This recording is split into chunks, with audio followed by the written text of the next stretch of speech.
On vous dit que l'aéroport est fermé. Pourtant, des avions militaires, des vols charters continuent d'atterrir à Port-au-Prince. Alors, qu'est-ce qui se passe?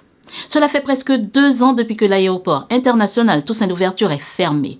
Officiellement, pour des raisons de sécurité. Mais que se passe-t-il vraiment? Car sur le terrain, il y a une autre réalité. L'aéroport n'est pas du tout à l'arrêt. Pendant qu'on interdit des vols commerciaux, des avions militaires continuent d'atterrir et de décoller à l'aéroport. On observe des mouvements et surtout des va-et-vient de militaires étrangers. Des cargos sont observés en train de débarquer du matériel, parfois militaire. Alors des questions se posent. Cet aéroport est-il en train de devenir une base militaire étrangère, voire américaine?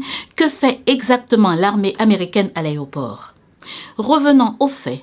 Le 11 novembre 2024, après des tirs visant un avion de la compagnie Spirit Airlines, les vols commerciaux sont suspendus. L'agence américaine de l'aviation, la Federal Aviation Administration, impose une interdiction aux vols commerciaux américains à destination de Port-au-Prince. Résultat, la majorité des compagnies internationales suivent cette décision. L'aéroport se retrouve progressivement isolé du monde. Seuls quelques vols subsistent, notamment en provenance du Brésil et de l'Équateur. Mais le 26 janvier 2026, un nouveau coup dur frappe l'aéroport. La dernière liaison internationale encore active à l'aéroport est suspendue, les vols entre Haïti et le Brésil. 2 avions de la compagnie Z Airlines qui assurent les liaisons entre le Brésil et Haïti sont touchés par balles alors qu'ils s'approchent du territoire haïtien. Les auteurs, toujours inconnus.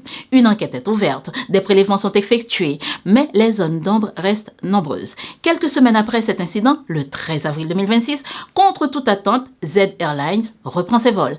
Alors, comment expliquer une reprise dans un contexte supposé dangereux? Et surtout, pourquoi certains avions peuvent-ils voler et pas d'autres? Car oui, pendant ce temps, les avions militaires, eux, continuent d'utiliser l'aéroport, sans interruption, sans restriction apparente. Le 20 avril 2026, un nouvel incident survient. Des tirs atteignent le bâtiment administratif de l'aéroport. Encore une fois, la sécurité est invoquée pour maintenir la fermeture. Mais pour une partie de la population haïtienne, le doute grandit. Car cet incident survient au moment précis où de plus en plus de voix réclament la réouverture de l'aéroport. Simple coïncidence ou stratégie pour maintenir la fermeture? Sur les réseaux sociaux, les langues se délient. Certains évoquent une possible transformation de l'aéroport en base militaire américaine. D'autres craignent une perte de contrôle total de l'aéroport par les autorités haïtiennes. Certains voient encore plus loin et soupçonnent que des acteurs profitent financièrement de cette fermeture prolongée. En réalité, cette fermeture réorganise tout le transport aérien et ouvre la porte à des acteurs qui, eux, n'ont aucun avantage à voir la situation changer. Dans un entretien accordé à Radio Méga, l'ancien président de l'Assemblée nationale, Simon Duceldera, exprime son scepticisme face à la situation.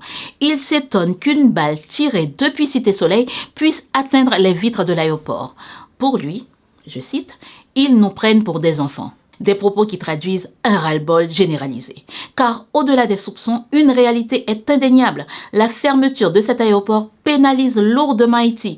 Port-au-Prince, la capitale, se retrouve isolée, les échanges économiques sont ralentis et l'image du pays se dégrade encore davantage. Dans un pays déjà fragilisé par l'insécurité, la fermeture de sa principale porte d'entrée internationale est un coup dur supplémentaire. Comme le résume l'écrivain Gary Victor dans un post Facebook, c'est du jamais vu. L'unique aéroport international d'un pays fermé aussi longtemps pour une question d'insécurité. Car ailleurs dans le monde, même des pays en guerre continuent à maintenir un minimum de liaisons aériennes internationales. Alors pourquoi pas en Haïti? Aujourd'hui, une question demeure. Pourquoi cet aéroport reste-t-il fermé aux civils mais ouvert à des activités militaires? Et surtout, qui contrôle réellement l'aéroport international Toussaint Louverture? Il faut bien comprendre l'enjeu. Un aéroport international, ce n'est pas juste une piste où des avions décollent et atterrissent. Un aéroport international, c'est une porte d'entrée vers le monde, un point de connexion entre un pays et un autre et le reste du monde, le reste de la planète. C'est par là que transitent les voyageurs, les investisseurs, les touristes, les membres de la diaspora, mais aussi les marchandises, l'aide humanitaire et les échanges économiques. Dans le cas d'Haïti, l'aéroport international Toussaint Louverture joue un rôle encore plus crucial, car il s'agit du principal et pratiquement de l'unique aéroport international du pays. Cela signifie une chose simple. Quand cet aéroport est fermé aux vols commerciaux, c'est tout le pays qui se retrouve isolé. Il n'y a plus de liaison directe et les coûts de transport explosent. Et au-delà de cet aspect pratique, c'est aussi une question de souveraineté dont il s'agit. Un pays qui ne contrôle plus son principal point d'entrée est un pays occupé et peut être contrôlé par des intérêts occultes.